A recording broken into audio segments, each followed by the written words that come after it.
Il s'est réincarné avec moins 255 ri, mais il obtient plus de 100 milliards de points de stats, ce qui le rend plus fort qu'un dieu dans ce nouveau monde.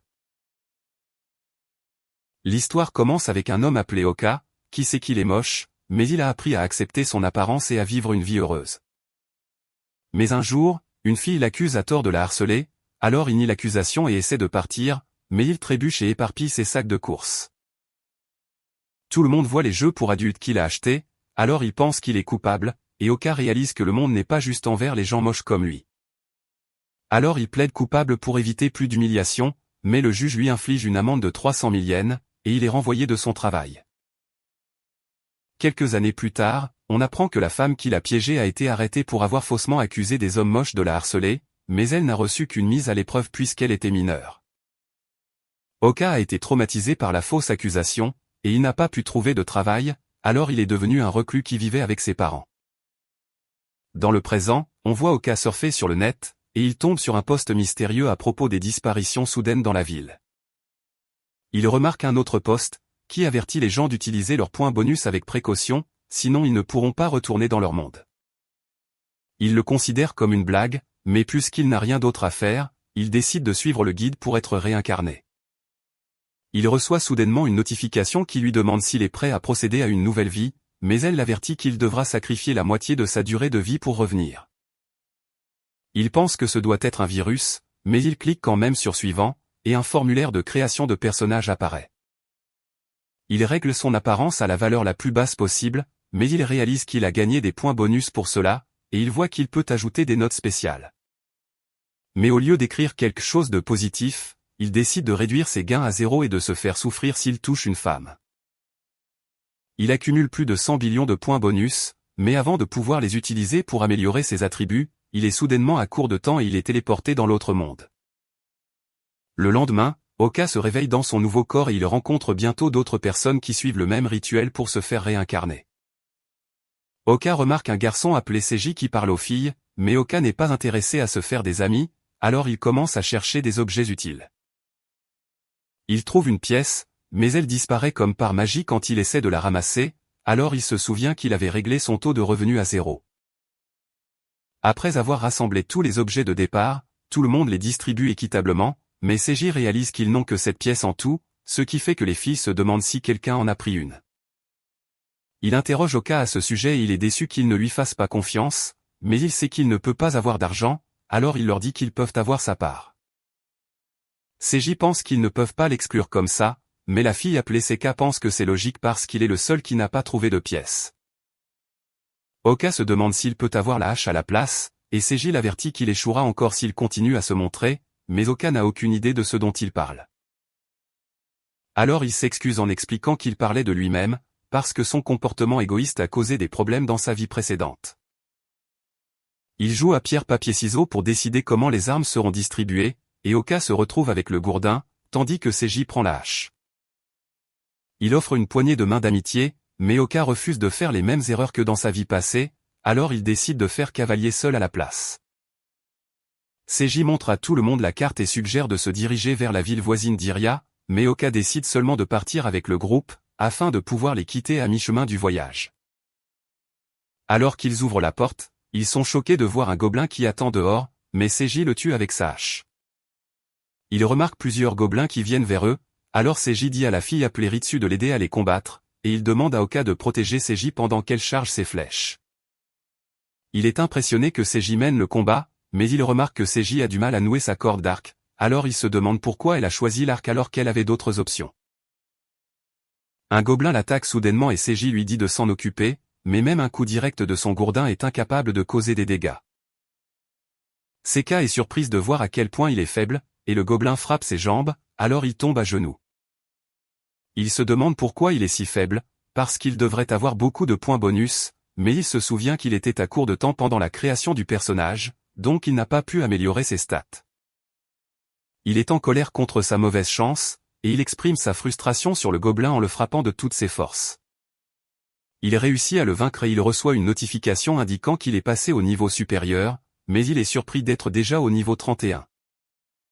Alors il vérifie ses attributs et il remarque qu'il a un multiplicateur d'expérience de 10 000, ce qui explique pourquoi il est monté de niveau si vite. Seiji et Ritsu passent aussi au niveau supérieur et ils décident d'améliorer leur endurance et leur force, tandis qu'Oka ajoute 1 billion de points à chacune de ses stats. Il se met soudainement à briller d'une énergie divine tandis que le système le déclare un dieu absolu, et il réalise qu'un autre gobelin le frappe. Mais à cause de ses nouveaux pouvoirs, on dirait qu'il décide juste de tester sa nouvelle force et lui donne une légère tape sur la tête, mais cela envoie le gobelin voler, alors il réalise qu'il est devenu Sheate. Il remarque que Seko n'arrive toujours pas à tendre son arc, alors il décide de l'aider, et il ment en disant qu'il souffre du syndrome de la tension de l'arc, donc il mourra s'il ne tire pas la corde. Elle décide de le lui donner, et elle est impressionnée de le voir l'attacher rapidement en utilisant sa compétence de dextérité maximale, alors elle lui dit de prendre le premier tir. Il saisit soigneusement la flèche, en s'assurant de ne pas la toucher accidentellement, et il active sa compétence appelée le tir de destruction ultime. Il tire la flèche vers les gobelins, mais elle s'envole vers le ciel, alors il se demande s'il a raté sa cible. Mais un cercle magique apparaît soudainement, et un dragon en sort, éliminant les gobelins sur son chemin. Tout le monde est émerveillé par son pouvoir, et Seka se demande comment il a fait ça, alors Olga invente une excuse en disant qu'il était dans le club de tir à l'arc. Elle propose de s'occuper du reste des gobelins, alors il lui rend son arc. Et alors que d'autres gobelins arrivent, Seiji lui dit de les couvrir. Alors elle tire ses flèches, mais elle vole tout au-dessus de la tête des gobelins, et elle est déçue car elle est à court de flèches. Alors Oka crée de nouvelles flèches en utilisant sa compétence d'artisanat et lui dit qu'elle les a fait tomber. Elle les ramasse rapidement et recommence à tirer, mais elle rate encore une fois toutes ses cibles. Seiji et Ritsu éliminent tous les gobelins restants, mais Oka s'inquiète pour Seka, alors il décide de rester avec eux jusqu'à ce qu'ils atteignent leur destination. Ils arrivent bientôt à Iria et ils remarquent un restaurant de hamburgers, ce qui les rend heureux. Mais alors que tout le monde entre, Oka décide de partir parce qu'il pense qu'il doit maintenir son style de vie isolé. Il s'assoit près d'une fontaine, mais il a soudainement faim parce qu'il n'a pas d'argent pour acheter de la nourriture. Il est surpris quand Seka arrive et il tombe dans l'eau, alors elle lui demande s'il va bien. Mais elle lui donne un burger, en lui disant que c'est un signe de reconnaissance pour avoir tendu son arc plus tôt, et il est surpris de voir à quel point elle est gentille.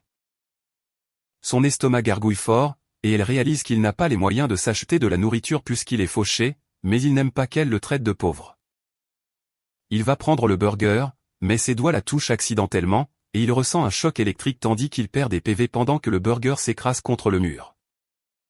Il reçoit 50 billions de dégâts du bref contact, et il est encore en train de traiter sa perte. Mais il remarque Seka qui pleure, parce qu'elle pense qu'il a rejeté son cadeau. Il utilise ses compétences en communication d'entreprise, et lui dit qu'elle est si belle que ses mains tremblaient, mais qu'il mangerait quand même volontiers ce burger. Seka lui donne son autre burger en s'excusant de l'avoir rendu nerveux, et il réalise que c'est son déjeuner. Mais elle lui assure que ce n'est pas grave puisqu'elle est riche et lui rappelle qu'il l'a aidé plus tôt en tendant sa corde d'arc et en lui donnant des flèches. Oka mange joyeusement le burger et pense qu'il lui doit quelque chose, alors il décide de rester avec le groupe jusqu'à ce qu'il puisse la rembourser et met son plan de faire cavalier seul en suspens.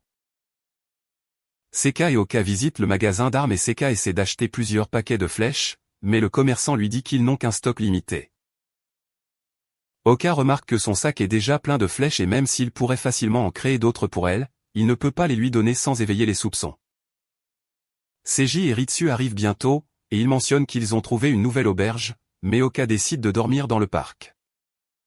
Seka pense qu'il fait ça parce qu'il est pauvre, alors elle propose de payer sa note, mais il ne veut pas être un fardeau pour elle. Elle devient émotive, pensant qu'il doit la détester, mais il lui dit que ce n'est pas le cas, alors elle lui prend le bras et l'emmène à l'auberge. Il remarque qu'il ne subit aucun dommage parce qu'elle le touche à travers ses vêtements au lieu de sa peau. Il pense qu'elle l'emmène toujours avec elle, mais il ne peut pas la laisser seule parce qu'elle est si innocente que les gens pourraient lui faire du mal. À l'auberge, Seiji planifie leurs finances tandis qu'Oka s'inquiète de ne pas pouvoir continuer à devoir des faveurs à Seka. Il réalise qu'il doit trouver un moyen de gagner de l'argent malgré sa malédiction de revenus nuls, sinon il serait forcé de retourner dans le monde qu'ils ont laissé derrière eux.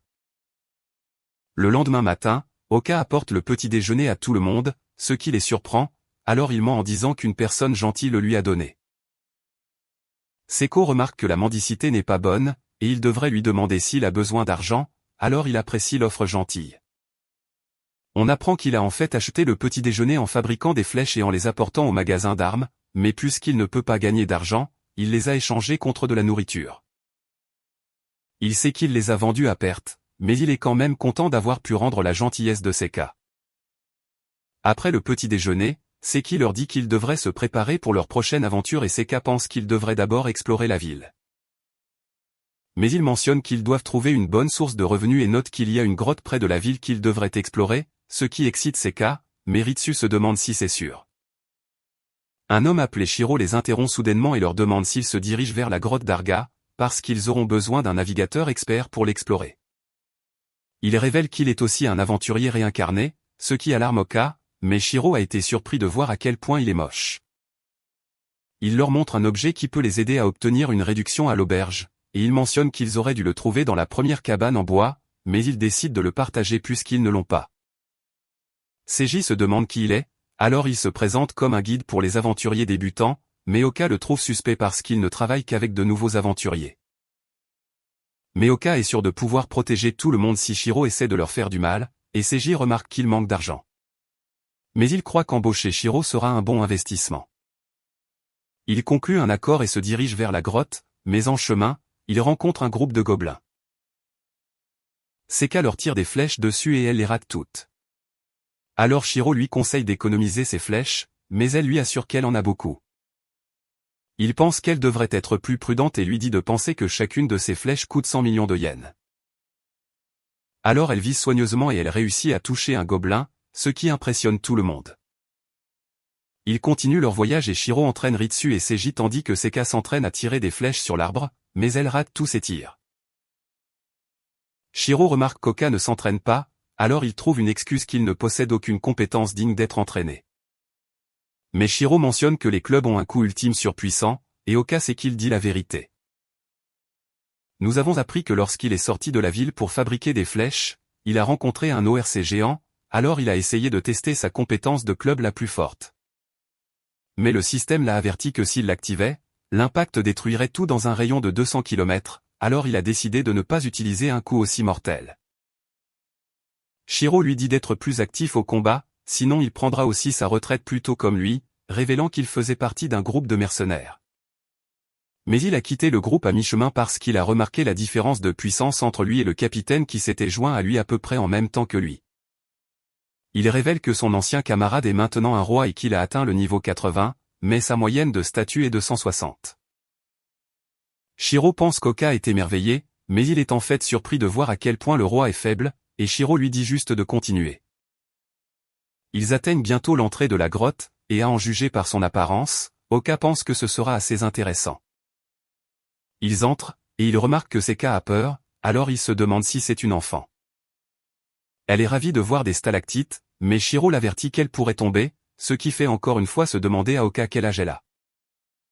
Seiji lui demande poliment son âge, mentionnant qu'il avait 30 ans dans leur monde précédent, mais Seka les surprend quand elle révèle qu'elle a 17 ans, parce qu'il s'attendait à ce qu'elle soit beaucoup plus jeune.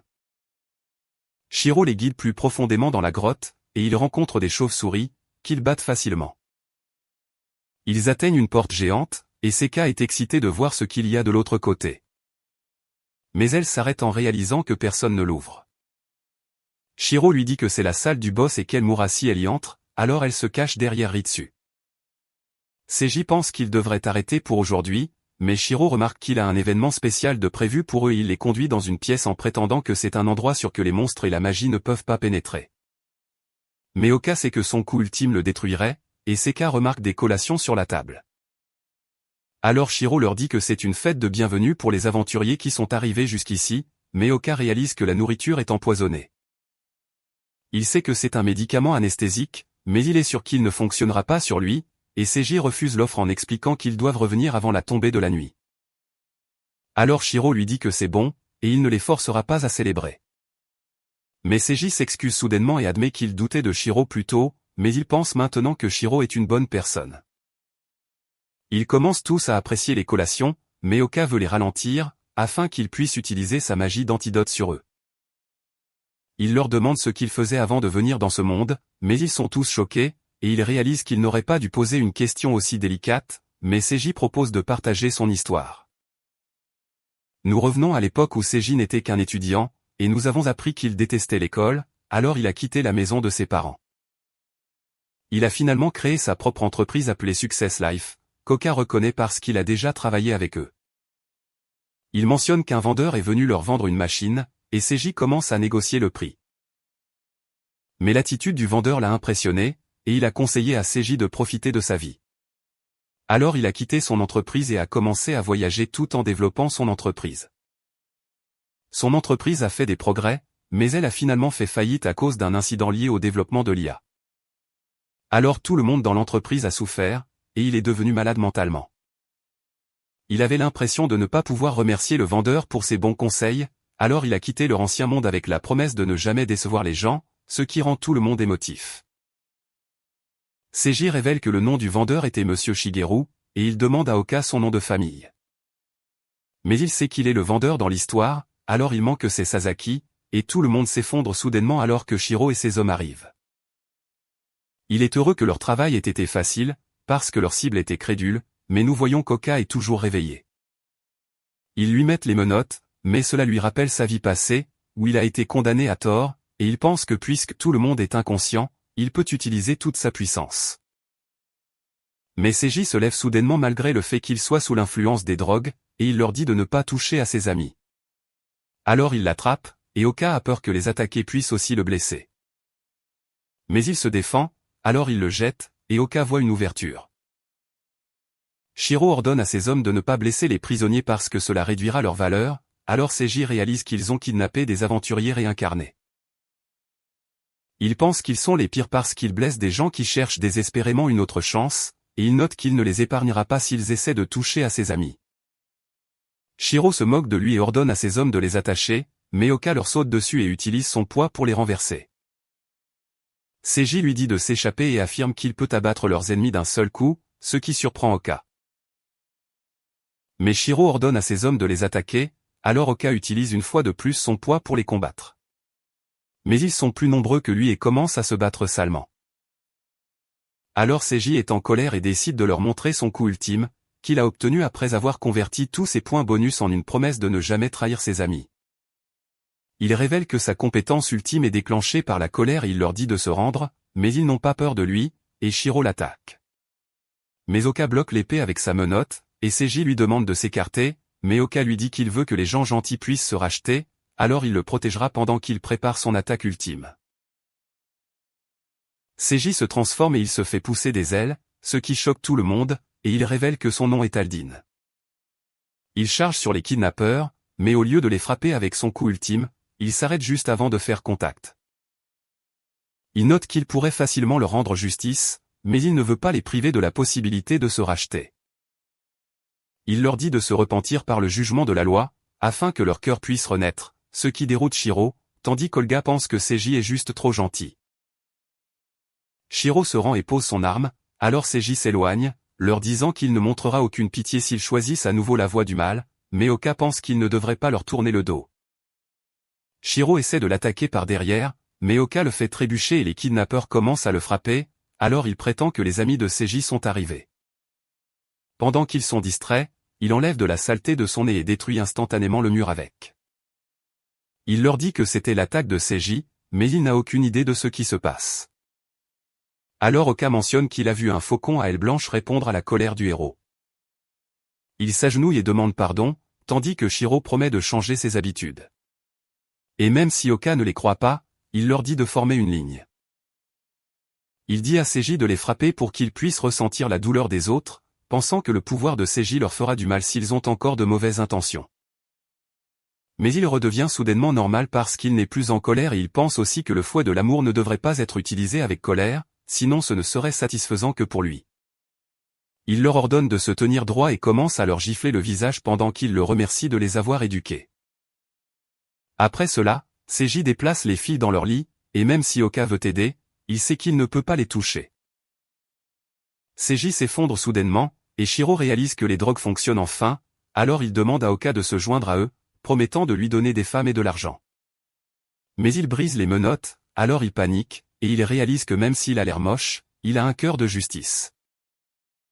Il dit à Seiji qu'il a fait un excellent travail, et il se moque de son visage laid, mais il les ignore complètement. Il retourne à l'auberge où nous voyons qu'ils ont déjà remis les kidnappeurs aux autorités, et ils ont reçu une prime de 10 millions de yens parce que les kidnappeurs étaient des hommes recherchés. Seiji veut partager avec tout le monde, mais Seiji note que tout ce qu'ils ont fait, c'est dormir, alors ils ne méritent pas une partie de la récompense. Seiji pense qu'il les a mis en danger et qu'il n'aurait pas dû faire confiance à Shiro, mais Seiji lui rappelle qu'il a vaincu le groupe de Shiro. Elle se demande si Oka était aussi réveillé, alors Seiji leur raconte comment il a utilisé son corps comme bouclier, alors elle l'appelle le vrai MVP. Seiji lui demande de prendre l'argent, mais il sait qu'il ne peut rien avoir à cause de sa malédiction. Alors il utilise ses tactiques de vendeur pour mentir, en leur disant qu'il dépense l'argent bêtement, donc il est mauvais pour gérer l'argent. Seiji prend l'argent et le distribue équitablement, mais quand il essaie de donner sa part à Oka, il refuse encore une fois, en lui disant qu'il ne peut pas transporter d'argent liquide. Seka se porte volontaire pour le prendre à la place, promettant de le lui donner quand il en aura besoin, mais Seiji lui dit qu'elle a une habitude d'achat impulsif.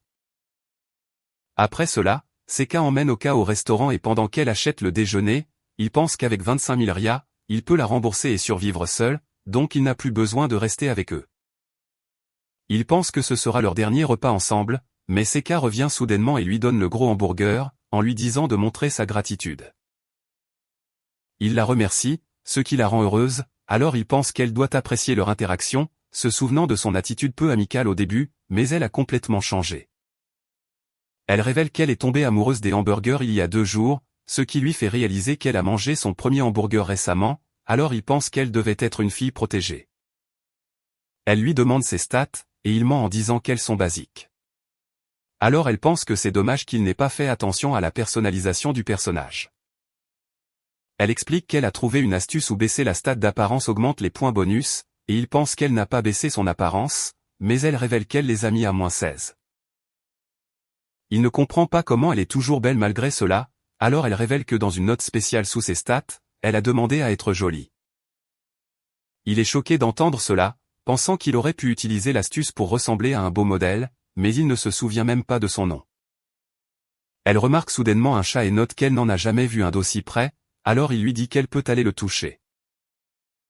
Elle se lève et commence à sauter parce qu'elle peut enfin se tenir debout, ce qui le surprend, mais elle trébuche soudainement, alors il se précipite pour la réceptionner. Mais elle réussit à se rattraper, et elle lui demande ce qui ne va pas, alors il explique qu'il faisait juste de l'exercice, et elle va caresser le chat. Il se dirige vers les toilettes et commence à pleurer en se souvenant de quand elle a dit plus tôt qu'elle souhaitait devenir jolie, elle touchait sa main au lieu de son visage. Alors il pense qu'elle a dû souffrir d'une maladie affectant ses mains et ses jambes, et il trouve tragique qu'une jeune fille ait dû traverser de telles choses. Mais il se souvient soudainement qu'il a le titre de Dieu absolu, alors il pense que c'est son travail de l'aider. Seko commence à frapper à la porte en demandant à Elka s'il a des maux d'estomac, alors il mentionne qu'il sortira bientôt. Mais il pense qu'elle manque d'expérience sociale parce qu'elle était alitée dans sa vie passée. Il réalise qu'elle sera une cible facile pour les criminels, alors portant le titre de Dieu absolu, il veut s'assurer qu'elle est en sécurité. Il quitte les toilettes et la trouve qui l'attend parce qu'elle était inquiète pour sa santé. Ils rejoignent le groupe et Seiji suggère qu'ils devraient déterminer leur job parce que cela les aidera au combat. Seiji choisit d'être un héros puisque c'est son but, tandis que Ritsu choisit de devenir une mage, et il pense qu'Oka devrait être un combattant épique. Seka les interrompt et leur dit qu'elle veut aussi être une héroïne, mais Oka lui demande si elle aimerait être une combattante épique comme lui. Mais elle mentionne qu'elle n'est pas intéressée, et ils s'équipent tous de nouveaux équipements. Après avoir terminé leur changement de classe, Seka s'approche d'Oka et lui dit fièrement qu'avec sa nouvelle tenue, elle s'est transformée en une grande mage. Il lui dit qu'elle est superbe et il est content qu'elle ait finalement décidé de ne pas être une héroïne. Le groupe tient une réunion où Seiji leur dit qu'ils se dirigeront vers la principauté de Valeria, et il annonce qu'ils ne devraient pas dépenser beaucoup en snacks, ce qui rend Seka émotive. Elle demande à Ritsu si elle veut sauter à la corde avec elle, et elle accepte de le faire. Alors ils décident d'aller au parc, tandis qu'Oka est heureux de les voir s'entendre. Nous revenons au moment où ils sont allés tous les deux au magasin d'armes, mais Seka semble être intéressé par ce fait pour les combattants. Alors Oka lui dit que les mages utilisent rarement des armes, et avec l'aide du vendeur, il la convainc d'acheter une corde à sauter. Oka lui montre comment jouer avec, et elle est surprise de voir qu'il peut bien bouger malgré sa taille. Mais il remarque qu'elle pense à quelque chose, alors elle mentionne qu'elle veut enseigner à Ritsu, mais pense qu'elle est trop distante. Oka réalise qu'elle doit vouloir avoir de l'intimité puisqu'ils se sont tous pratiquement enfuis de leurs anciennes vies, mais il a une idée qui pourrait fonctionner. Nous revenons au présent alors qu'Oka observe les deux filles jouer alors qu'ils se cachent derrière un buisson et Ritsu maîtrise facilement la compétence.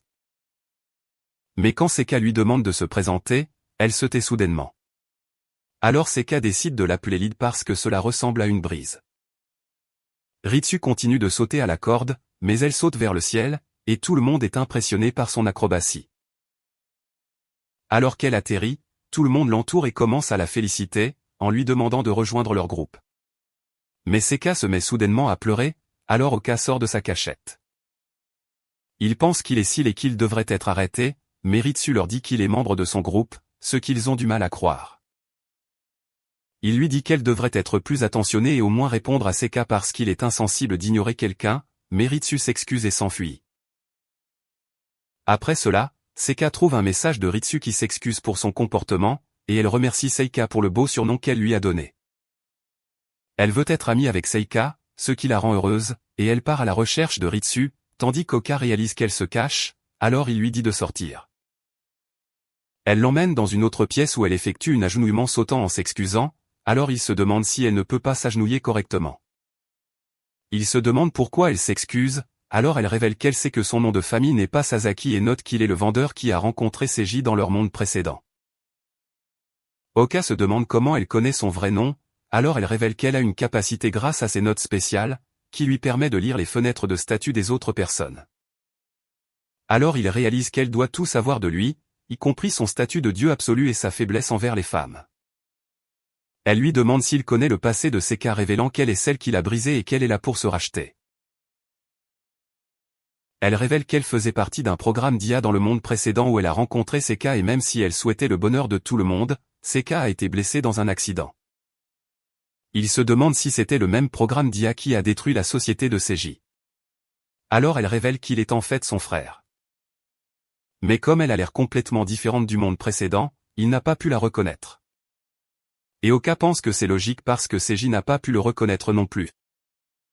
Rutsa mentionne comment elle a entendu dire qu'il pouvait faire sourire les autres, alors elle le cherchait, mais il se demande si elle dit la vérité. Alors elle révèle qu'elle ne peut pas mentir, parce que c'était le coup de son repentir dans ses notes spéciales, et elle demande son aide pour faire sourire Seka et Seiji. Ils pensent qu'ils sont tous les deux innocents, et qu'ils seront des cibles faciles pour les criminels, alors ils décident de travailler avec elle. Elle se coupe les cheveux en expliquant qu'elle l'a fait parce qu'elle s'est fait un vœu à elle-même, et Seka lui avait également dit que les cheveux courts lui iraient mieux. Elle pense que cela l'aidera à s'entendre avec Seka et il remarque qu'elle a une forte détermination à aider leurs amis, alors il réalise qu'il peut lui faire confiance. Le lendemain, le groupe se prépare à voyager vers la principauté de Valyria et Seiji met leurs bagages sur un étrange animal, qui n'existait pas dans leur ancien monde. Rutsa les rejoint et Seka aime sa nouvelle coupe de cheveux, alors elle commence à lui parler, ce qui rend Oka heureux pour eux. Sur leur chemin, ils rencontrent des monstres et Seka en élimine quelques-uns avec sa magie, mais un aigle se précipite pour l'attaquer, alors Seki intervient rapidement et le tue. Un monstre est sur le point de les attaquer par derrière, mais Ritsa le tue avec ses flèches, et ils réalisent qu'ils ont anéanti les monstres. Seka est confiante parce que son talent magique est en plein essor, mais Seiji réalise qu'il commence à faire sombre, alors ils doivent installer le camp. Nous apprenons qu'ils avaient choisi un itinéraire plus raide à cause de la demande de Seka, et ils trouvent bientôt une grotte pour passer la nuit. Elle nettoie le sol mentionnant que c'est sa première fois en camping, alors Seiji suggère de diviser le travail, et elle décide d'aller pêcher. Oka l'accompagne, et ils s'assoient près de la rivière, mais ils ne peuvent rien attraper. Elle lui dit qu'elle veut être moins pleurnicharde, puisqu'elle pleure parfois sans raison, ce qu'elle trouve pathétique. Mais il mentionne que les gens pleurent parfois, parce que leur cœur est passionné par quelque chose. Il pense que si elle ne peut pas comprendre la raison pour laquelle elle pleure, elle devrait se demander ce qui a ému son cœur, alors elle recommence à pleurer. Ils sont interrompus par Ritsu, qui mentionne que le feu est prêt, mais Seka note qu'ils n'ont pas eu de chance. Alors Ritsu sort son arc et tire sur les poissons dans l'eau, lui permettant de les attraper. Elle les donne à Seka qui se dirige vers le camp, tandis que Ritsu note que Seka est toujours heureuse en compagnie d'Oka. Alors elle croit que son frère avait raison à son sujet parce qu'il peut faire sourire les autres. Il remarque de la fumée de leur camp, alors il pense qu'il devrait partir, mais elle lui demande de garder son identité secrète pour le moment, parce que cela pourrait briser leur groupe si les autres le découvraient. Ils atteignent bientôt le camp où tout le monde apprécie sa nourriture, et Oka interroge Seiji sur le but de leur voyage. Alors ils réalisent qu'ils n'ont pas de bus appropriés, mais notent qu'ils détermineront leur prochaine étape lorsqu'ils atteindront Valyria. Ils entendent soudain des pas et voient une fille blessée nommée Rhea qui s'effondre à cause de ses blessures. On retourne au moment où elle était poursuivie par 2 hommes qui voulaient la punir, mais elle s'est cachée derrière un arbre car elle n'était pas en position de se battre. Elle se souvient que tout cela est dû au fait qu'elle a juré de tuer toutes les jolies filles depuis que son petit ami l'a quittée pour elle, et qu'elles ne l'ont jamais traitée avec respect. On revient au présent alors que Rhea se réveille et trouve Seiji assis à côté d'elle. Il lui dit que Seka a utilisé la magie de guérison pour l'aider à se rétablir, alors elle mentionne que c'est cool, mais Seka lui dit qu'elle devrait plutôt dire merci. Elle leur dit de la rapprocher du feu de joie, et Oka remarque que Seka est triste à cause de sa réponse grossière, mais il pense qu'elle devrait être plus prudente avec les étrangers. On voit que lorsque Seiji a demandé à Oka d'apporter de l'eau pour Rhea, Rutsu lui a parlé de ses notes spéciales dans lesquelles elle promet de tuer toutes les belles filles, alors ils craignent qu'elle ne cible Seka. Dans le présent, Seiji offre de la nourriture à Rhea, mais Seka tient son bol et propose de le refroidir, mais cela ne fait que l'enrager. Elle essaie de saisir son arme, mais Ritsu l'a déjà désarmée et elle les surveille. Seiji se demande comment elle a eu ses blessures, alors elle lui dit que son groupe a été attaqué et qu'ils ont dû se séparer après avoir fui pour sauver leur vie. Seiji note qu'il la protégera jusqu'à ce qu'ils atteignent leur destination, mais elle se demande si elle peut lui faire confiance, alors Seiji lui dit qu'il ne trahirait jamais personne. Il demande à Rhea si elle se sent mieux, alors elle ment en disant qu'elle a un peu de fièvre et se demande si Seiji peut l'emmener à la rivière. Seki propose de l'aider, mais elle le prend au dépourvu en le traitant de pervers qui veut la voir prendre un bain. Alors il devient nerveux, mais quand Oka s'approche, elle lui dit de rester à l'écart parce qu'elle criera s'il la touche. Seka se demande s'il est aussi un pervers et ils ont tous les deux honte, alors Ritsu propose de l'aider. Mais Rhea pense qu'elle est effrayante et Oka se souvient qu'elle ne peut pas mentir à cause de ses notes spéciales, mais il réalise que cela s'applique aussi à son visage, donc elle ne peut pas simuler ses expressions. Rhea demande à Seka de l'accompagner à la rivière, et elle accepte de le faire, mais elle lui rend son arme, lui disant qu'elle pourrait rencontrer des monstres. Ruta les suit, et Oka pense qu'il devrait aussi y aller, mais Seiji l'arrête, alors il explique que Rhea est dangereuse. Seiji est d'accord qu'ils se brûleront s'ils la touchent négligemment, et il pense que Sega prendra soin d'elle-même. Il devrait donc continuer à manger en attendant. Mais Oka réalise que Seiji ne connaît pas les notes spéciales de Rhea, alors il doit faire quelque chose par lui-même. Il utilise sa super vitesse pour faire des allers-retours entre la rivière et le camp, alors Seiji pense qu'il bugue. Mais il fait croire à Seiji qu'il est fatigué et utilise son sort de sommeil pour l'endormir. Rhea boit l'eau fraîche, ce qui la fait se sentir mieux, et elle mentionne que Seiji est cool, mais il est encore inexpérimenté. Elle souhaite pouvoir rejoindre leur groupe, ce qui excite Seka parce qu'elle veut qu'elle fasse partie de leur groupe. Mais Rhea mentionne que cela ne peut pas arriver car elle a écrit qu'elle tuera les jolies filles dans ses notes spéciales. Seka pense qu'elle n'est pas jolie et se demande si elle lui a fait quelque chose de mal, alors Rhea explique qu'elle ne l'a pas fait, mais elle ne peut pas aller contre ce qu'elle a écrit pour elle-même. Elle révèle que voir des jolies filles suscite une envie incontrôlable dans sa tête, et elle a fait des choses terribles qui ne peuvent pas être annulées. Alors Seka commence à pleurer, lui demandant pourquoi elle a écrit une chose aussi terrible. Alors Rhea lui dit que les jolies filles de leur ancien monde ont volé notre homme et ont fait d'elle la risée de tous. Elle révèle que depuis qu'elle est arrivée dans ce monde, elle a changé de groupe et a éliminé les jolies filles. Mais elle pense que tout cela prendra fin ce soir car elle rejoindra leur groupe après avoir tué Seka. Elle se prépare à l'achever, mais Ritsu tire son épée de sa main. Alors elle essaie de la saisir à nouveau, mais Oka l'arrête en lui disant qu'elle a atteint une impasse. Mais Seka se met soudain à briller, alors il se demande ce qui se passe et il la regarde se transformer en ange. Elle s'approche de Rhea qui menace de la tuer si elle s'approche, mais elle sait que Rhea ne veut pas faire ça et elle admet que ses notes spéciales la forcent à tuer les jolies filles. Oka a pitié d'elle parce qu'il sait qu'ils ne peuvent pas changer les notes spéciales et Seka propose de l'aider à résoudre son problème. Reiya lui dit de reculer, mais elle utilise son sort de guérison pour faire repousser le bras perdu de Reiya, et Oka pense que c'est un miracle, parce qu'il ne peut pas régénérer les membres perdus même en étant un dieu absolu. Elle révèle qu'elle a écrit un souhait dans ses notes spéciales, afin qu'elle puisse se transformer en ange pour guérir ses amis et les aider à récupérer ce qu'ils ont perdu. Elle note que dans le monde précédent, elle avait une énorme blessure sur son visage et qu'elle a perdu l'un de ses yeux. Elle sait donc ce que c'est que de perdre quelque chose qu'elle aurait dû avoir. Elle dit à Reiya qu'elle ne peut pas guérir la blessure à l'intérieur d'elle, mais Reiya lui crie d'arrêter d'agir comme leurs amis, et mentionne qu'elle ne peut pas la tuer puisqu'elle est laide. Reiya s'enfuit, alors Ritsu commence à la suivre et Seka s'effondre en revenant à la normale. Alors Oka l'attrape en pensant qu'elle a dû avoir peur et il lui dit qu'elle a fait un excellent travail. On voit Reiya chevaucher un arbre et elle se prépare à se crever les yeux, mais Oka l'arrête soudain en révélant qu'il a pu la trouver grâce à Ritsu. Elle pense que c'est la seule façon de s'empêcher de tuer les jolies filles, mais Oka ne veut pas qu'elle se blesse et propose de conclure un marché avec elle. Il révèle qu'il peut lui enlever la vue sans la blesser, mais elle ne le croit pas. Alors il lui montre sa magie noire de haut niveau en expliquant qu'elle peut sceller l'un des 5 sens. Alors il peut l'utiliser pour la rendre aveugle et il révèle que la magie de la lumière peut enlever mais il lui dit qu'elle doit vivre plus fort en échange. Elle lui demande pourquoi il va si loin juste pour protéger Seka, alors il révèle qu'il a aussi foiré ses notes spéciales, et qu'il voulait quitter le groupe au début, parce qu'il ne fait pas confiance aux gens.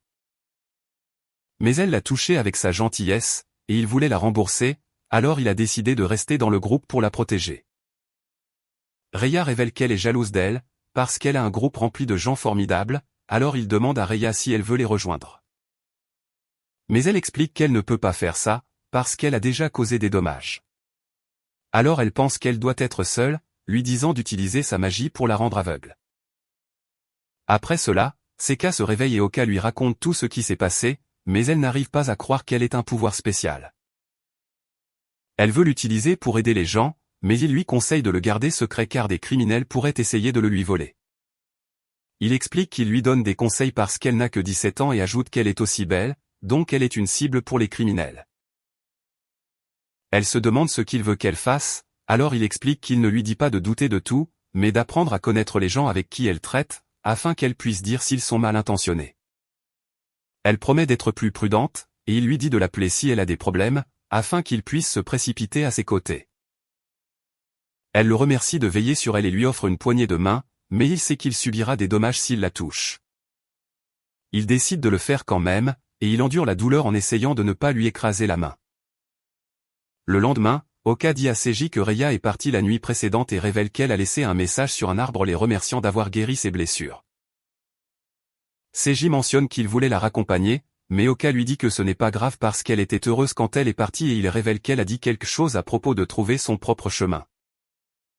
Après cela, ils se rendent à Valyria, et Seka est excité de voir à quoi ça ressemble. Mais Oka se souvient de la conversation qu'il a eue avec Ritsu. Il lui raconte ce qui est arrivé à Reiya, et elle n'arrive pas à croire que Seka puisse se transformer en ange, mais il se demande pourquoi elle n'était pas au courant parce qu'elle peut lire les notes spéciales de tout le monde. Alors elle explique que les notes de Seka ne mentionnaient rien sur sa transformation et révèle que le cas de Seiji est différent parce qu'il a écrit un processus de transformation détaillé. Oka veut savoir ce qui est écrit dans ses notes spéciales, lui disant qu'il veut connaître sa faiblesse. Alors elle accepte d'écrire tout sur un morceau de papier, mais il se demande pourquoi elle agit étrangement. Il lui dit qu'elle peut le faire après que Seiji ait fixé son objectif pour le voyage, révélant qu'il veut recueillir des informations dans la ville, afin qu'il puisse découvrir ce qu'il doit faire. Mais Oka note qu'il veut que Seiji soit roi et explique que Shiro lui a dit comment son ami a pris le trône, alors il pense que les aventuriers réincarnés peuvent gouverner le pays. Il explique que Sega et Seiji sont tous les deux innocents, mais Seiji maintient son innocence malgré le fait qu'il sache à quel point le monde est sombre. Alors Oka pense que Sega peut vivre une vie meilleure s'il devient le dirigeant du pays. Ritsu pense qu'Oka devrait être le roi, mais il explique qu'il n'est pas fait pour ça parce qu'il n'est pas un joueur d'équipe comme Seiji, révélant qu'il préfère travailler seul. Il pense que Seiji serait un meilleur roi, et Ritsu lui demande de prendre soin de son frère, alors il lui dit qu'ils devraient travailler ensemble. De retour dans le présent, Oka pense à aider Seka et Seiji à monter de niveau, et Seiji mentionne qu'ils ont presque atteint Valyria, mais il voit un groupe de monstres bloquer leur chemin. Tout le monde se précipite, mais il note qu'il doit nouer ses lacets, alors il dit à ses amis qu'il va les rattraper. Oka réalise qu'il ment parce qu'il n'a pas de lacets, mais Seka le croit et se précipite en avant. Les monstres se préparent à la combattre, mais Oka la protège avec son mur de vent et lui dit de ne pas s'enfuir. Il voit que Seiji essaie de se transformer, mais il réalise soudain que ses vêtements seront ruinés s'il se transforme en Aldine, alors il les enlève et les plie avant de réessayer. Oka réalise qu'il lui faudra du temps pour se transformer, alors il conduit les autres à une tour où il les booste avec ses bénédictions, leur permettant de vaincre les gobelins qui approchent.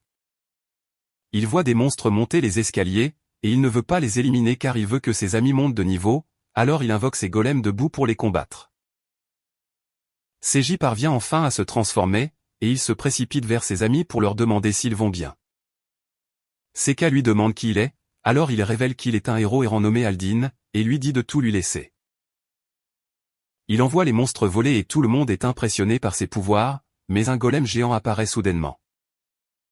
Il essaie de le couper avec sa main, mais ça ne marche pas et il accuse le golem de sceller sa main. Mais il mentionne qu'il n'abandonnera pas car il a juré de ne jamais trahir ses amis et il élimine les monstres avec son épée. Après cela, Seka parle à Seiji d'Aldine et elle pense qu'il est incroyable, disant qu'elle veut le remercier de les avoir sauvés. Seiji fait l'idiot, mais note que ses sentiments atteindront sûrement Aldine, et il crie le nom d'Aldine en l'appelant un héros. Alors Oka réalise qu'il est enfantin, alors il se demande s'il devrait vraiment l'aider à devenir roi. Ils arrivent dans la ville de Valyria, et Oka note que c'est comme une province, mais il est surpris de voir un château avec un centre d'emploi à côté. Il donne leur animal de bâtiment à un homme qui dit à Seiji de remplir un formulaire, mais il pense qu'Oka est aussi un animal, alors il note qu'il ne peut pas le garder là. Seiji explique qu'il est un membre du groupe, et l'homme est surpris d'entendre cela, mais Seka mentionne que l'un des animaux lui ressemble. Il voit qu'il est aussi laid, mais elle pense qu'il est mignon, et elle joue avec les animaux alors qu'il réalise qu'elle trouve tout attrayant.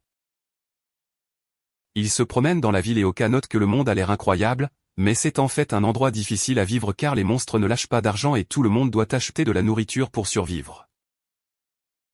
Alors il réalise que son groupe doit trouver une source de revenus et pense qu'il doit aider Seiji et Seka à gagner de l'argent sans révéler ses pouvoirs. Ce soir-là, Seiji révèle qu'il s'est renseigné dans la ville et il a réalisé qu'ils doivent trouver un emploi pour gagner de l'argent. Seiji note qu'ils doivent gagner au moins 200 000 yens par mois et Oka n'arrive pas à croire qu'ils doivent chercher un emploi, disant à Seiji qu'il existe encore des emplois bien rémunérés. Oka révèle qu'il est allé au centre d'emploi et a vu des postes qui rapportent des millions de yens par mois, mais il pense qu'ils ont l'air suspects car ils semblent trop beaux pour être vrais. Seiji note que les emplois louches ne nécessitent aucune expérience pour une rémunération énorme, et il demande à Oka s'il veut aller au casino, alors il se demande si Seiji veut jouer. Mais il explique qu'il prévoit juste de recueillir des informations car il s'est renseigné dans la ville, alors il sait que les gens ne gagnent pas beaucoup d'argent avec des emplois ordinaires.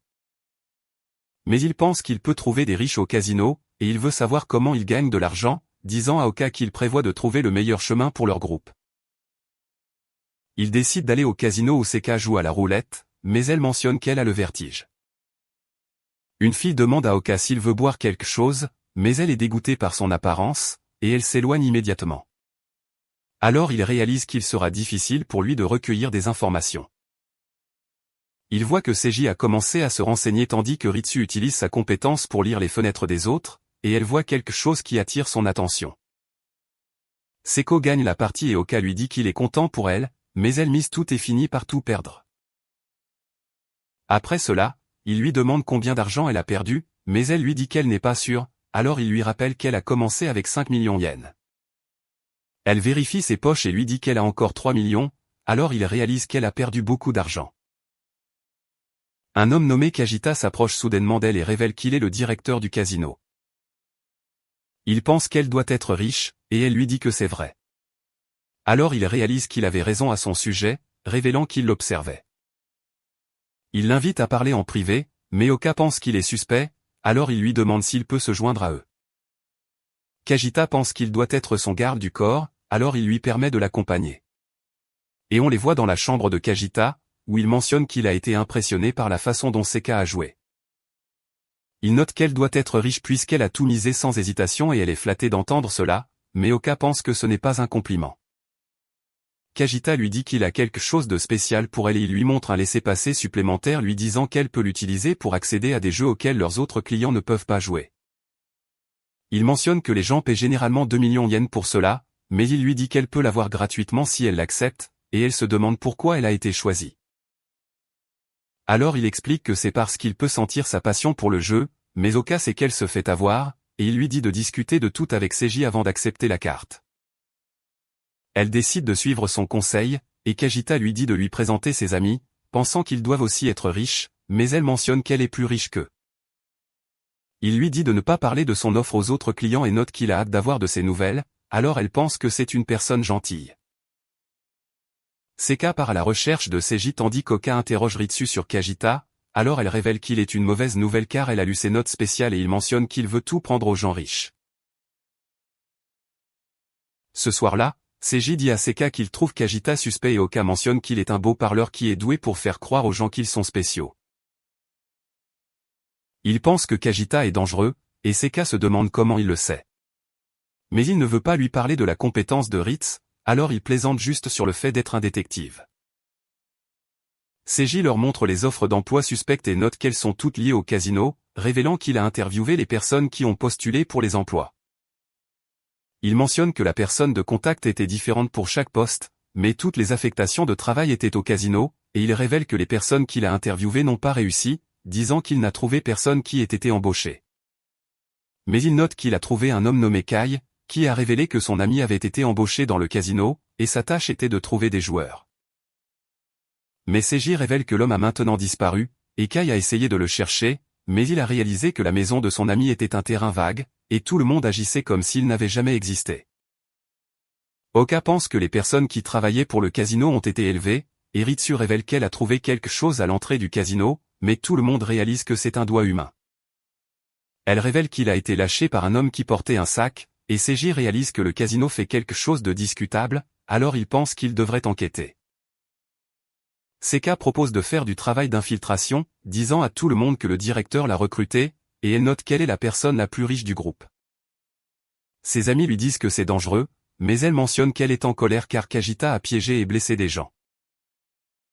Oka espère que Seiji l'arrêtera, mais il soutient sa décision car il pense qu'ils sont les seuls à pouvoir résoudre l'affaire. Après cela, Oka interroge Ritsu sur les compétences de Kajita, alors elle révèle qu'elle ne sait pas, mais il semble avoir la capacité de voir à travers les mensonges. Elle révèle que sa fenêtre était déformée et note qu'elle n'a rien vu de tel, disant à Oka de se méfier des mensonges. Alors il décide d'éviter de bluffer quand il est avec Kajita. Il la remercie pour l'info, et il se souvient comment Reya était contrôlée par ses notes spéciales, mais il pense que Kajita ne lui ressemble en rien. Ritsu mentionne qu'ils doivent le faire payer, car il utilise le casino pour détruire les riches, et Oka décide de travailler avec elle car il sait que Kajita est diabolique. Elle révèle qu'elle a prié pour leur groupe car elle veut qu'ils continuent à travailler ensemble, et elle note que si le vrai mal apparaît devant elle, elle utilisera ses pouvoirs pour les envoyer en enfer. Il décide d'infiltrer le casino et Seka se déguise en célébrité alors qu'elle se souvient comment Oka lui a dit d'éviter de mentir car Kajita pourrait retourner la situation contre elle. Il lui a également appris à parler aux méchants, afin qu'elle ne partage pas d'informations personnelles, et il pense qu'ils ont fait suffisamment de préparatifs pour leur rencontre avec Kajita. Il la salue soudainement et lui dit qu'elle est incroyable, lui demandant si elle a décidé d'accepter son offre. Alors elle mentionne qu'elle deviendra membre s'il peut lui donner un jeu digne d'elle, et il est heureux d'entendre cela, lui disant de le suivre dans le casino. Elle semble être nerveuse, mais Oka lui dit que tout ira bien car il restera à ses côtés. Kajita les conduit à travers un couloir et dit à Seka de montrer sa carte à l'entrée, afin qu'elle puisse entrer sur la scène supplémentaire. Oka sait que la compétence de Kajita s'active lorsque quelqu'un lui ment, alors il pense qu'ils doivent lui donner le moins d'informations possible. Il lui dit de profiter de la scène supplémentaire alors qu'il lui montre une belle pièce et Oka réalise qu'il y a plus de personnel que de clients. Kajita lui présente un homme nommé Kedo, qui lui fera visiter les lieux, mais il rate son introduction car il est extrêmement nerveux. Alors Oka pense qu'il doit être nouveau. Kajita se met soudainement à lui parler et lui demande s'il veut aussi jouer, mais il pense que Kajita veut juste recueillir des informations auprès de lui, alors il mentionne qu'il n'a pas d'argent. Il utilise son ultravision pour regarder autour de lui et voit l'assistant de Kajita prendre des notes sur Seka, alors il réalise que Kajita veut en savoir plus sur elle. Il demande à Oka s'il est au-dessus du niveau 70, et il sait qu'il ne peut pas mentir. Alors il répond vaguement à la question, mais Kajita se demande si ses attributs sont élevés. Alors il mentionne qu'il a dépensé ses points sans y penser et a laissé beaucoup de zéros, ce qui est en fait la vérité, car il y a beaucoup de zéros sur sa fenêtre de statut. L'assistant de Kajita écrit tout ce qu'il a dit, mais Oka réalise qu'il prévoit d'utiliser la magie pour l'écraser, alors il réalise qu'ils veulent le faire tomber. L'assistant de Kajita lui dit qu'il est nécessaire ailleurs, alors il dit à Seka de s'amuser en promettant de lui montrer l'arc des monstres quand il reviendra. Kato mentionne qu'il servira d'escorte et il lui parle des jeux qu'ils ont dans cette scène, mais Oka remarque un autre homme qui lui rappelle son patron quand il était un esclave d'entreprise. Il remarque Kajita portant un morceau de papier qui mentionne qu'il a un plan de libération et Oka se demande de quoi il s'agit. Kato a du mal à répondre aux questions de Seka et il est soumis à beaucoup de pression. Alors Oka réalise que tout se passe bien parce que leur but est de rester là sans trop dépenser. Il fait semblant d'avoir mal au ventre et dit qu'il doit aller aux toilettes. Keta se prépare donc à lui montrer le chemin, mais Seka lui dit de rester et de répondre à ses questions. Oka part enquêter sur Kajita et il endort un garde avant d'utiliser sa compétence de transformation pour se transformer en chauve-souris. Il voit Kajita entrer dans une pièce, alors il commence à le suivre en utilisant sa magie de dimension pour surveiller Seka, révélant qu'il peut l'utiliser pour la rejoindre si quelque chose arrive. Kajita commence à parler à ses parents, et on apprend qu'ils ont eu des difficultés financières, mais ils lui ont appris à vivre une vie heureuse et honnête. Il les a toujours admirés, mais un jour, ils se sont opposés à la demande d'expulsion, alors la société immobilière et le promoteur ont décidé de les éliminer. C'est alors qu'il a commencé à détester les riches, et après plusieurs années, il a pu se venger, mais il a pensé à mettre fin à ses jours puisqu'il avait atteint son objectif. Il a soudainement reçu l'invitation de commencer une nouvelle vie, et il a décidé de la saisir, mais il s'est rendu compte que le monde n'est toujours pas juste, parce que les riches font souffrir les pauvres. Il pense que l'argent a corrompu l'âme des riches, alors ils doivent être purifiés avec son plan de libération, qui les punira pour leurs péchés. Et Oka réalise qu'il a consacré sa vie à se venger. Kato apparaît soudainement, et il mentionne que Seka veut partir parce qu'elle trouve l'endroit ennuyeux. Kajita lui rappelle leur tactique, lui disant qu'ils doivent la rendre accro au jeu, et il demande au compagnon de Kedo s'il comprend leur plan, alors il mentionne que oui. Mais Kajita sait qu'il ment, alors il le tue avec sa magie et ordonne à un homme de se débarrasser du corps. Il dit à Kato de ne pas lui mentir et lui demande s'il comprend le plan, alors il note qu'ils doivent laisser Seka gagner aujourd'hui, pour qu'elle soit attirée par les jeux. Kajita est content qu'il comprenne le plan et lui dit de continuer son bon travail, mais Oka réalise que Kato est un esclave d'entreprise. Oka retourne vers Seka qui révèle qu'elle vient de gagner 6 parties de suite, elle a donc maintenant 200 millions de yens. Kato lui dit qu'elle n'a pas toujours besoin de tout miser, mais elle note que c'est sa politique, et Oka sait qu'elle pourrait perdre tout son argent en un instant, mais le plan est de la laisser gagner. Alors il lui dit de continuer, mais Kato s'éloigne soudainement, et Oka sait qu'il va faire son rapport à Kajita. Il touche un jeton et réalise que ses gains nuls ne fonctionnent pas dessus, pensant que c'est parce que ce n'est pas de l'argent. Mais Kajita arrive soudainement et il pense qu'il avait raison à propos de Seka parce qu'elle semble être une excellente joueuse. Il l'invite à jouer à un jeu qui lui convient mieux, lui disant que le taux sera plus élevé et qu'il se jouera au Colisée. Il les emmène dans l'arène souterraine et tout le monde entend un rugissement alors qu'il note que le jeu est une bataille de monstres. Il leur montre les monstres et explique qu'ils se battront à mort, alors il est sûr que cela va faire monter l'adrénaline de tout le monde. L'un d'eux mord la cage, alors Sega en a peur. Mais il lui dit de se détendre, et il utilise sa magie pour le calmer. Oka se demande où il a trouvé les monstres parce qu'ils semblent être uniques. Alors Kajita révèle qu'ils ont été fabriqués dans le casino et il demande à Seika si elle veut jouer au jeu. Mais Oka mentionne qu'il devrait laisser Seiji voir les monstres et Seka explique qu'ils doivent rentrer à la maison pour qu'elle puisse parler du jeu à Seiji. Kajita ordonne à Keta de les raccompagner et alors qu'il monte dans l'ascenseur, Seka réalise qu'il a une échymose sur le visage. Il explique qu'il l'a eu quand il a fait une erreur et lui dit qu'il va bien, mais Oka sait que Kajita l'a frappé. Elle utilise sa magie pour le guérir, mais il se demande pourquoi elle a fait ça, alors elle lui dit que c'est parce qu'elle est une grande mage. Il est touché par ses actions, alors il lui dit de courir et de ne jamais revenir au casino en lui expliquant la situation. Elle réalise que Kajita en a après elle et Kato révèle qu'il déteste son travail, mais il a peur de se faire tuer. Alors il suit toujours les ordres de Kajita.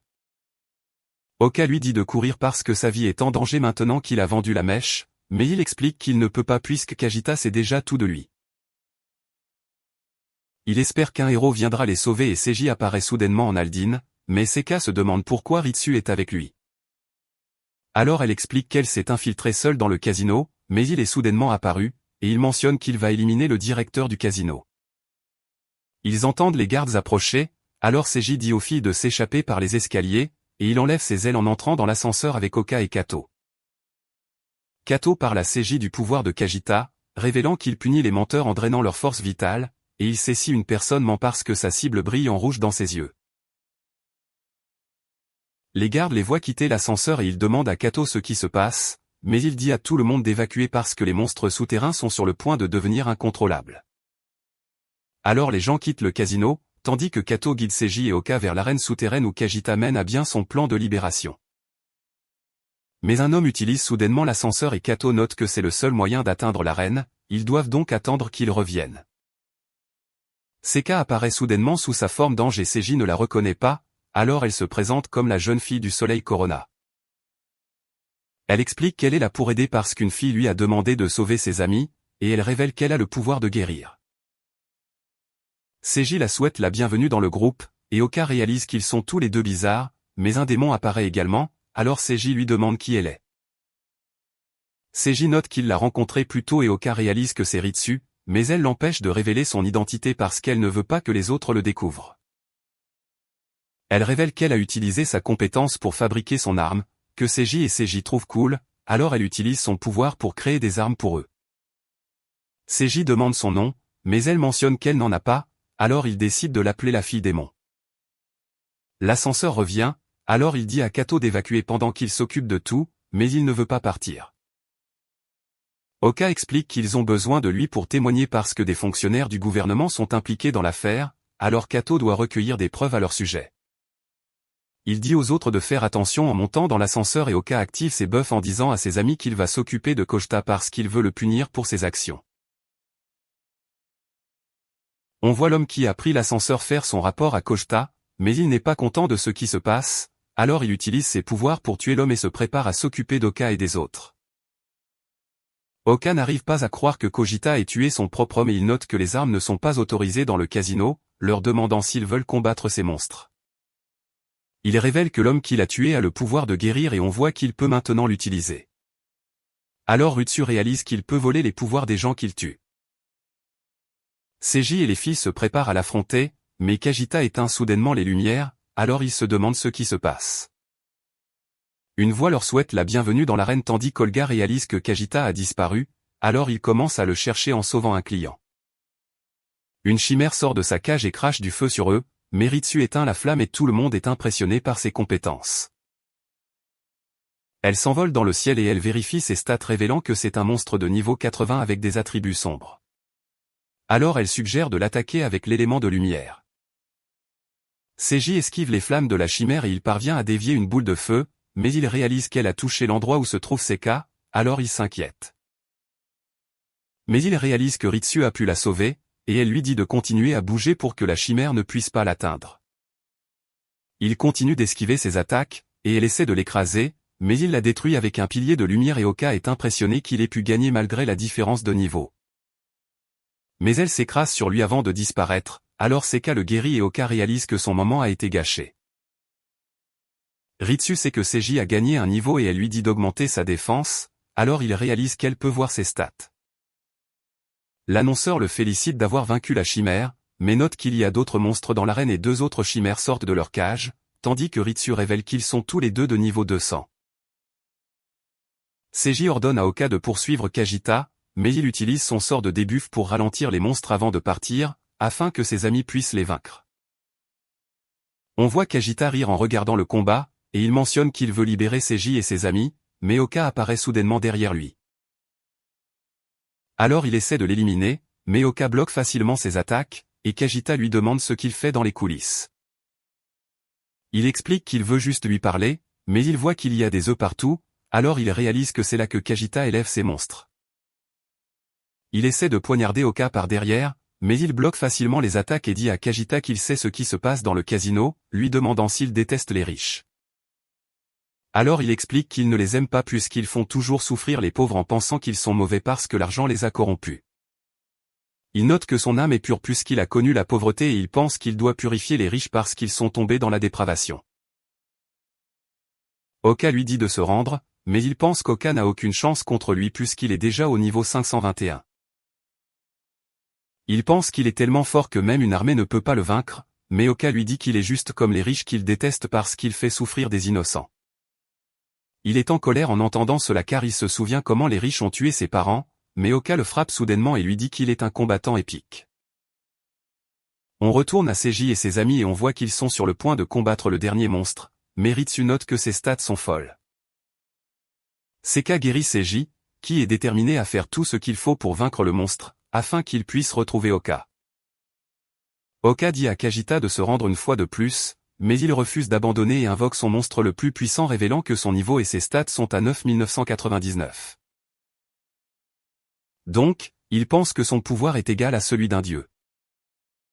Il remarque qu'il ne sait pas comment Oka a dépensé ses points, mais pense qu'il les a tous gaspillés dans ses compétences de combat, donc sa magie doit être nulle. Kajita mentionne que son monstre peut utiliser le sort le plus puissant du monde, et il lance le tonnerre des dieux, qui recouvre Oka d'éclairs. Donc Kajita pense qu'il est fini. Mais il utilise soudainement un sort appelé Blizzard de la Croix du Nord, qui gèle la pièce et empale le monstre avec de la glace. Il se jette en avant et le tranche en deux, et Kajita se demande ce qui vient de se passer. Alors Oka explique que le tonnerre des dieux n'est que le deuxième sort le plus puissant, et que le sort de Blizzard qu'il a utilisé est le plus puissant du monde. Kajita se demande comment il peut utiliser la magie, car il est censé être un combattant épique. Il explique donc qu'il ne s'agit que d'un titre que lui a donné Seiji, révélant qu'il est en fait le dieu tout-puissant. Kajita sait qu'il ne ment pas, mais refuse de croire ce qu'il dit, alors il se précipite sur lui. Mais il est soudainement poignardé dans le dos et il reconnaît l'arme comme étant la lance d'artillerie. Une fille nommée Karina sort soudainement d'un portail et lui dit qu'il n'aurait pas dû voler et tuer l'un de leurs employés qui avait le pouvoir de synthétiser des bêtes magiques. Il note qu'il a tout fait pour elle, parce qu'elle lui a dit qu'elle voulait voir un autre dieu, mais elle n'a aucune idée de ce qu'il dit. Il se demande donc si elle lui ment, l'appelant le dieu tout-puissant, et Oka est surpris d'entendre cela, réalisant qu'elle est comme lui. Elle pense que Kajita est déjà mort, mais elle s'en fiche. Et elle demande à Oka s'il veut parler, car elle sait qu'il est aussi un dieu tout-puissant. Il lui dit de rester à l'écart, alors elle lui demande s'il est timide. Mais nous avons appris qu'il est prudent, car il pourrait mourir si elle le touche. Il lui demande pourquoi elle a tué Kajita parce qu'ils sont censés être du même côté, et elle explique qu'ils appartiennent tous les deux au groupe appelé la Lance-Ornant, mais elle note qu'il n'est qu'un autre gars qui la vénérait. Elle révèle que l'arme qu'elle a utilisée pour le tuer n'est qu'un symbole et note que leur groupe est une alliance de personnes réincarnées qui ne peuvent pas vivre comme des citoyens ordinaires. Elle mentionne que la plupart de leurs membres sont des criminels et des marginaux qui pourraient semer le chaos s'ils faisaient ce qu'ils voulaient, alors ils ont décidé de créer un groupe pour maintenir l'ordre dans le monde. Oka lui demande si c'est elle qui a créé le groupe, mais elle lui dit qu'elle travaille simplement avec eux pour se débarrasser des membres gênants comme Kajita. Elle invite Oka à les rejoindre parce qu'elle pense que son apparence fait aussi de lui un marginal, lui disant qu'il a dû régler son apparence à la valeur la plus basse possible pour maximiser ses statistiques. Il se rend donc compte qu'elle sait comment fonctionnent les attributs, et elle se demande quoi d'autre il a sacrifié pour devenir le dieu tout-puissant, pensant que ce doit être son désir d'être avec les femmes.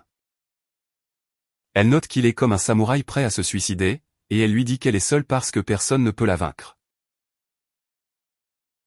Un mois plus tard, Seiji présente ses amis au président de la société, Kai, en leur disant que c'est lui qui lui a donné des informations sur le casino.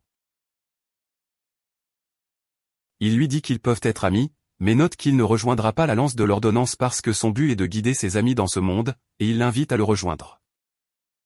Mais elle se rend compte qu'ils ne s'entendront pas, et elle lui dit qu'elle deviendra un obstacle pour lui.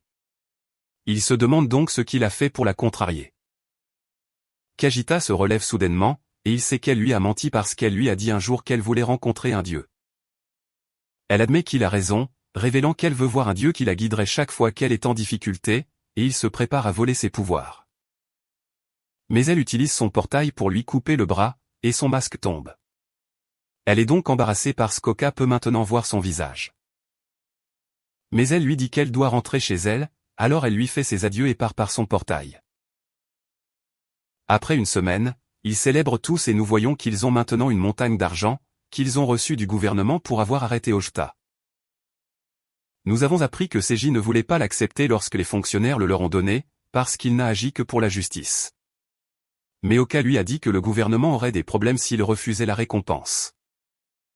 Aldin et ses amis étaient censés en recevoir une grande partie, mais ils ne se sont pas présentés.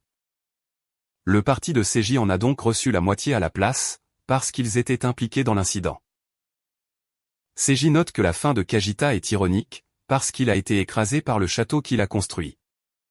Et nous avons appris qu'Oka a fait croire qu'il était mort lorsque le casino s'est effondré, mais il n'a jamais parlé de Karena à personne. Seka dit à Oka qu'ils sont maintenant riches, et nous apprenons qu'ils ont des millions de yens, mais Seiji note que l'argent peut disparaître en un instant s'ils ne savent pas comment l'utiliser. Elle rappelle à Seiji qu'il le lui a donné en tant que fonds de renforcement du parti, alors elle prévoit de tout dépenser pour rendre tout le monde plus fort, et Oka pense que c'est une excellente idée. Le lendemain, Oka parle à Seiji de la lance d'artillerie et note qu'il pourrait devenir des obstacles pour lui s'il veut devenir un héros.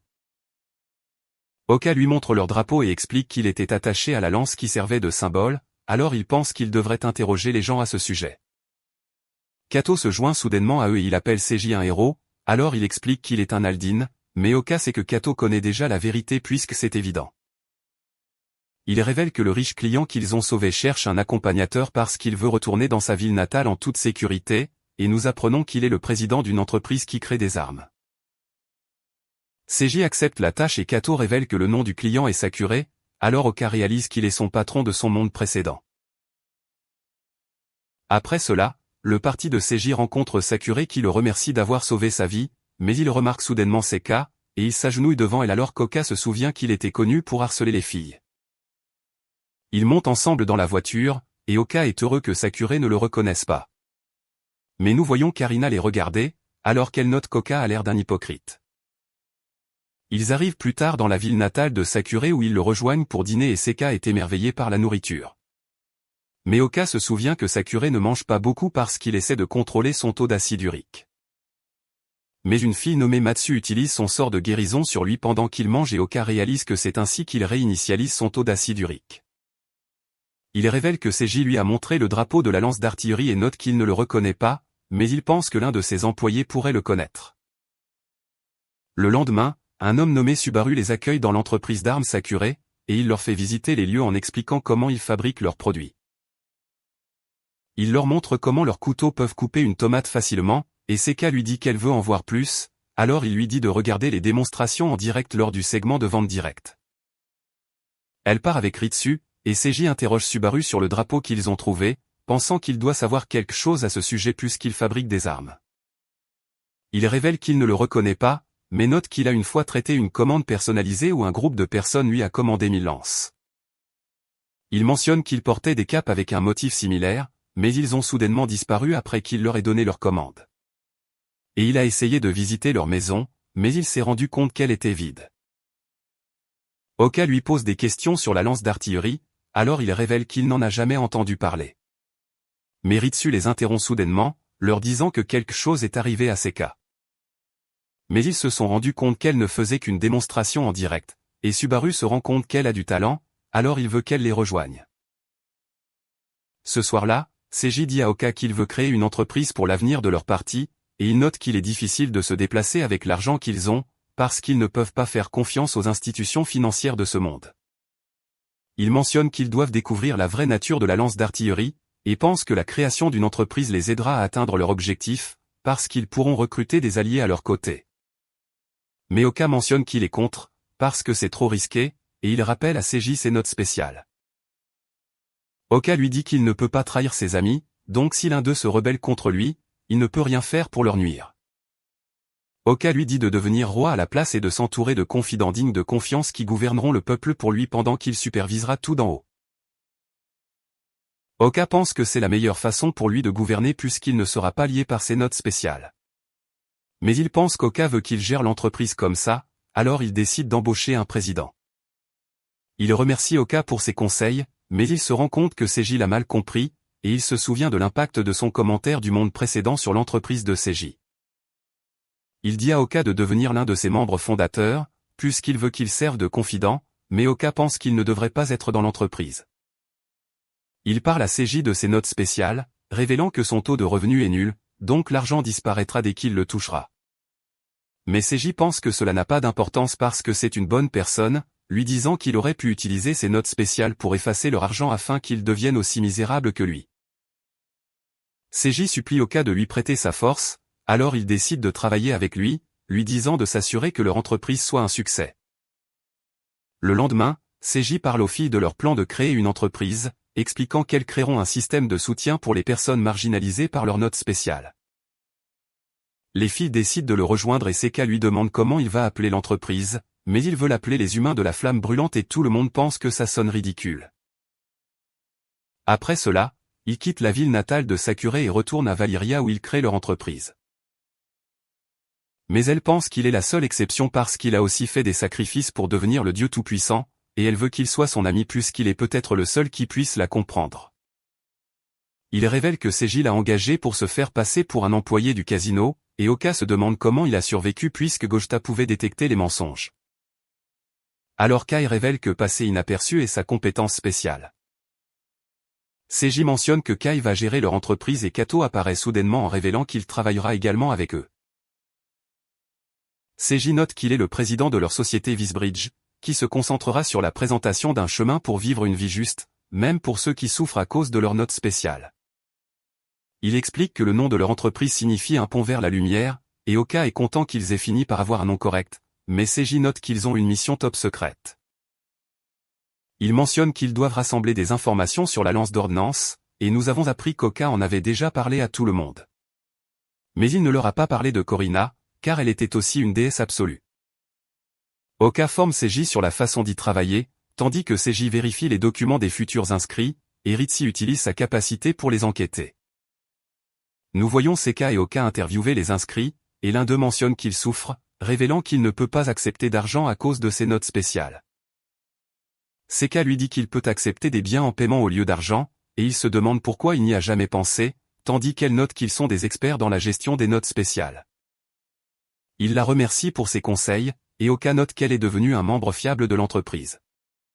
Mais alors que la prochaine inscrite arrive, Oka devient nerveux en voyant une femme, et il a le sentiment que quelque chose de mauvais est sur le point de se produire. Mais c'est là que cette vidéo se termine. N'oubliez pas d'aimer et de vous abonner à la chaîne. Merci d'avoir regardé, et à la prochaine fois.